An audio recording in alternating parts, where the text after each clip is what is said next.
vaba mikrofon, teile esineb Simo. No ühesõnaga asi oli siis selline, et käisime seal. Vanasti oli ikka kuradi tead. Transiit oli ikka põhiline tead, jaa. Ja no mis meil seal oli siis, ega meil oli, sõitsime suure masinaga ja manniga sõitsime, tead, omal ajal ikka, vaata mannid olid juba tegijad ja nii välja, jah. Ja seal kuskil seal Türi juures, jaa, seal oli, aga meil oli üks sõbrapoiss oli me juba kätte saanud, tead, seal ta olime vaikselt kätte saanud ja võtsime tema ka peale ja vahepeal läks meil täitsa käest ära ja mees vaatas, et kurat, me sõita ei jõua ja ega me juba hakkasime seal viina võtma nii ja võtsime seal mõned viinad sisse ja ega ei olnudki midagi.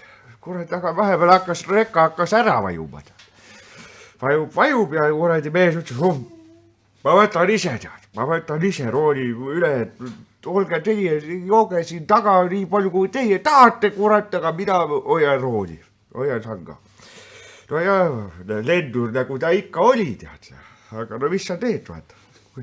Igal ühel on vaata omad kogemused ja sõitsime siis edasi, tead, jõudsime sinna sisse juba ja sõidame ja järsku vaatame, rong tuleb. Issand jumal, no mis me teeme? Mees ütles, ärge muretsege. Mees sõidab ja järsku kurat.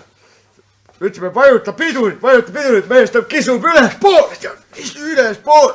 Issand jumal ja niimoodi käis see pauk ära niimoodi. 2 nädalat olime kõik haiglas.